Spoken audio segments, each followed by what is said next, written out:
Very good morning all of you and very welcome to my channel Trusty ISPCS। इस video में हम बात करेंगे 3 तलाक के बारे में।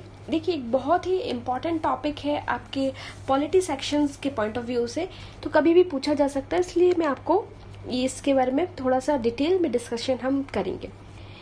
इस विधेयक पर बहस हुई और इसके विपक्ष में कई बार बहिष्कार भी हुए लोकसभा में पारित करने से पहले। देखिए, सबसे पहले तो मैं आपको बता दूं, तलाक यहाँ पर 3 प्रकार के होते हैं। तलाक जो ट्रिपल तलाक होता है उसे बोलते हैं तलाक ए विद्दत। ठीक है, क्या बोलते हैं? तलाक ए विद्दत। ठीक है, तो ये जो तलाक ए विद्दत होता है इसी को बोलते हैं ट्रिपल तलाक।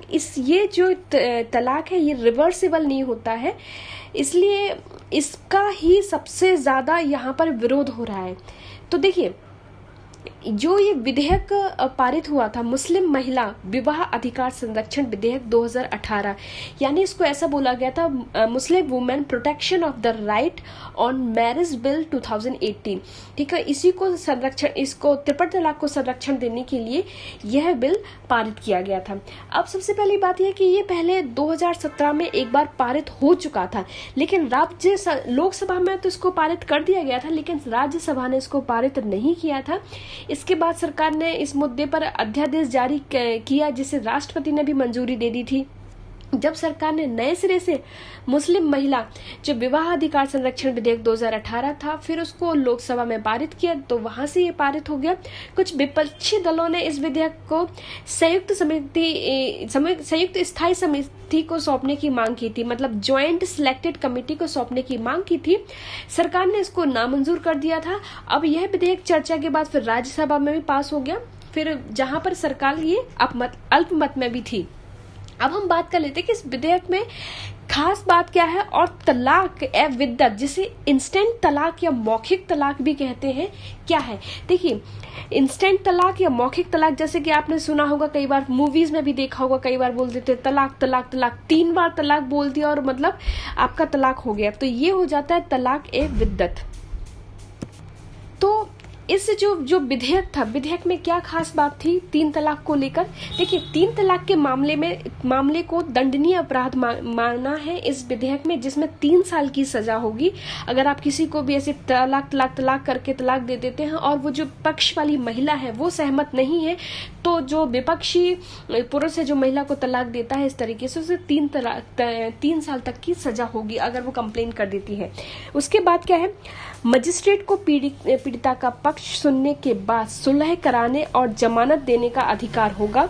मुकदमे से पहले पीड़िता का पक्ष सुनकर मजिस्ट्रेट आरोपी को जमानत दे सकता है। ठीक है, पक्ष सुनकर ही दे सकता है।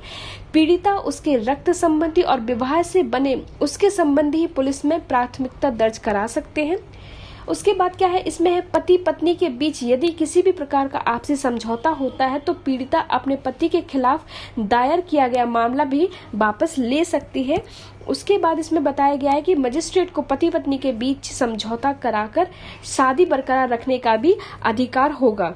ऐसा नहीं है कि आपने 3 बार तलाक बोल दिया और एकदम से ही तलाक हो गया और इसको रिवर्स नहीं किया जा सकता। यहाँ पर जो तलाक विद्दत का था या इंस्टेंट तलाक, उसको मैं थोड़ा सा इसमें चेंजेस कर दिया गया। एक बार में 3 तलाक की पीड़िता महिला मजिस्ट्रेट द्वारा किए गए मुआवजे की भी हकदार होगी। अगर ऐसा कोई भी व्यक्ति जो ट्रिपल तलाक महिला को देता है और वो मजिस्ट्रेट के सामने अगर दोनों पक्ष सहमत नहीं होते हैं तो महिला को मुआवजा भी दिया जाएगा, जैसा कि पहले जो ट्रिपल तलाक था उसमें नहीं दिया जाता था। इस विधेयक की धारा 3 के अनुसार लिखित या किसी भी इलेक्ट्रॉनिक विधि से एक साथ 3 तलाक कहना अवैध और गैर कानूनी होगा। ऐसा नहीं है आपने व्हाट्सएप मैसेज कर दिया तलाक तलाक तलाक, कोई मूवी जैसे एक बार तलाक बोला तो फिर से एक म्यूजिक बजा, ऐसा कुछ नहीं होने वाला है। अगर इस तरीके का कोई व्यक्ति करता है, कृत्य किया जाता है, तो उसे अवैध घोषित किया जाएगा और गैर कानूनी होगा, और उसे उसके अनुसार दंड का भी प्रावधान किया है। अब हम देख लेते हैं तलाक विद्दत किसे बोला जाता है, इंस्टेंट तलाक क्या है। देखिए तलाक, 3 तलाक को तलाक विद्दत कहा जाता है, इसे इंस्टेंट तलाक या मौखिक तलाक भी कहते हैं। इसमें पति एक ही बार में 3 बार तलाक तलाक तलाक कहता है। यदि पति पत्नी दोनों एक दूसरे को तलाक देने को राजी हो तभी यह मान्य होगा, लेकिन देखा गया है कि लगभग 100% मामलों में पति की ही रजामंदी होती है और इसे शरीयत में मान्यता नहीं दी गई है। खास बात यह है कि इसे भी शरीयत में मान्यता नहीं दी गई है। शरीयत जो कि मुस्लिम कानून है उसमें भी इसको मान्यता नहीं दी गई, फिर भी एक प्रचलन में आजकल आ गया है ये तलाक तलाक तलाक।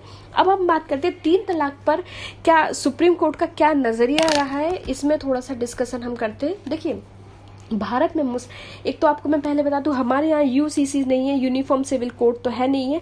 ये शरीयत जो मुस्लिम कानून है वो शरीयत के हिसाब से चलता है और हिंदू का अपना ही एक हिंदू कोड है।